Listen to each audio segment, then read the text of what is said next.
নবী রাহমাতুল্লিল আলামিন বলছেন, বান্দা যখন সিজদায় যায় কপালটা তার মাটিতে লাগে না, রহমানের দরবারে গিয়ে লাগে।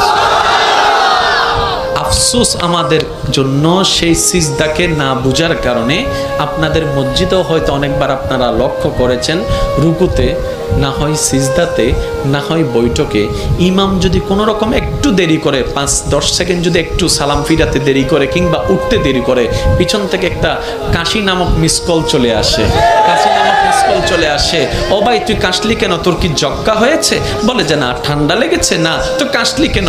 বলে যে হুজুরকে একটু সিগন্যাল দিলাম। কিসের সিগন্যাল? বলে যে আমার 3 তাসবিহ শেষ হয়েছে। হুজুর আপনারটা শেষ হলে আপনি এবার তুলতে পারেন, আপনি এবার মাথাটা তুলতে পারেন, আপনি এবার মাথাটা তুলতে পারেন। হুজুর আমার তাশাহুদ শেষ হয়েছে, দরুদ শেষ হয়েছে, আপনার শেষ হলে আপনি এবার সালামটা ফিরাতে পারেন। কিরে ভাই, নামাজ তো মওলার সামনে দাঁড়ানোর একটা সুবর্ণ সুযোগের নাম, নামাজ তো গুনাহ মাফের একটা জারিয়ার নাম, নামাজ তো রবের রহমত পাওয়ার একটা জারিয়ার নাম।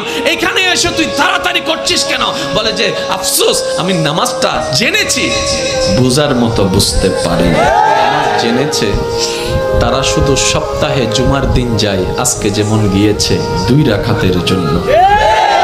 আর যারা নামাজ বুঝতে পেরেছে তারা তো 5 ওয়াক্ত পড়ে পড়ে হাজার ব্যস্ততার মধ্যে রাতের ঘুমটাকে হারাম করে গভীর রাতে তাহাজ্জুদ নামাজে দাঁড়াইয়া যায়।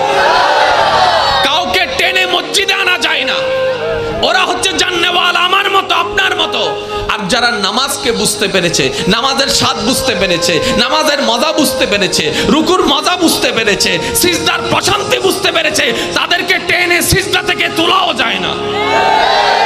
সেজন্য এখন আপনারাই সিদ্ধান্ত নেন, কি জানার তলে থেকে ঝগড়া করবেন নাকি বুঝার তলে থেকে মওলার সাথে প্রেম করবেন। আপনাদের ব্যাপার, এটা আপনাদের ব্যাপার, আপনাদের ব্যাপার, যার যার ব্যাপার। সব একটা কথা বলি, আল্লাহ আমাদেরকে দুনিয়াতে যতটুকু বিশা দান করেছেন, অর্ধেক হায়াত শেষ, বাকি আছে আমাদের অল্প একটু। ভাইয়া একটু বাকি আছে, আমারও আপনারও, আমাদের সবার। মরার সময় অন্তত এমন কিছু রেখে যেন না, যেন এলাকার মানুষ আপনার মৃত্যুর সংবাদটা শুনে আলহামদুলিল্লাহ বলে। এমন কিছু রেখে যেন না, যেন আপনার ছেলেরা, আপনার নাতিরা আপনার নাম শুনলে যেন লানত দেয়। এটা জীবন নয়, এটা জীবন নয়, এটা জীবন নয়। এমন একটা জীবন বানান যেন আপনার মৃত্যুর সংবাদটা শুধু আপনার পরিবারের মুখে চোখের মধ্যে মলিনতা আর অশ্রু আনবে না, শুধু আপনার আশেপাশে পরিচিতরা পর্যন্ত বলবে, আহ আফসোস, আজকে একজন নেককার বান্দাকে হারিয়ে ফেলেছি, আজকে একজন মায়ার মানুষকে হারিয়ে ফেলেছি, আজকে একটা মমতার মানুষকে হারিয়ে ফেলেছি। যেভাবে সিদ্দিকে আকবর দুনিয়া থেকে যাওয়ার পরে জগৎ কান্না করেছে, ফারুকে আজম যাওয়ার পরে জগৎ কান্না করেছে, ওসমান ও আলী যাওয়ার পরে জগৎ কান্না করেছে, ইমাম হোসেন কারবালায় শহীদ হওয়ার পরে 2022 সালে চট্টগ্রামের মানুষ পর্যন্ত কান্না করছে। আল্লাহু আকবার।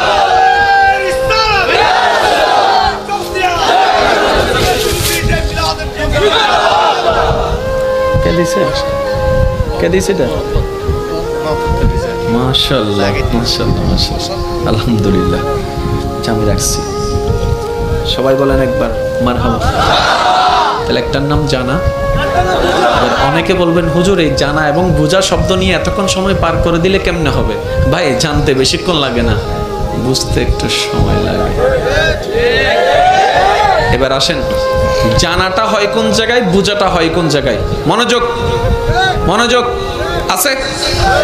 এবার আগে একটা কথা আমি শুনতে চাই, ওলামায়ে কেরাম এবং মুরব্বীরা যারা স্টেজ আছেন, আপনারা কেউ রেসপন্স দিবেন না, শুধু আমার ভাই যারা আছেন রেসপন্স দিবেন। সফল হতে চান না ব্যর্থ হতে চান? আরেকটু জোরে। কবর কি অন্ধকার বানাতে চান না আলোকিত বানাতে চান? হাসরে কি বেইজ্জত হতে চান নাকি ইজ্জত পেতে চান? জাহান্নাম পেতে চান না জান্নাত পেতে চান? আর এই সবগুলা পাওয়ার জন্য একজনকে খুশি করতে হবে, তিনি কে? সুতরাং আল্লাহকে যদি খুশি করতে মনই চায়, তাহলে কিছু কাজ করতেও হবে, কিছু কাজ বাদ দিতেও হবে। এমনি তার হবে না, কিছু কাজ করতেও হবে, কিছু কাজ বাদ দিতেও হবে। এবার আসেন, জানা আর বুঝা। আমরা জানি কোন জায়গা থেকে আর বুঝি কোন জায়গা থেকে, এই জিনিসটা একটু আইডেন্টিফাই করার দরকার। আচ্ছা আচ্ছা, এটা কি? আমি তো কিচ্ছু বলি না, আপনারা বললেন সবাই মোবাইল, কিন্তু কেউ এটাকে লাইট বললেন না কেন?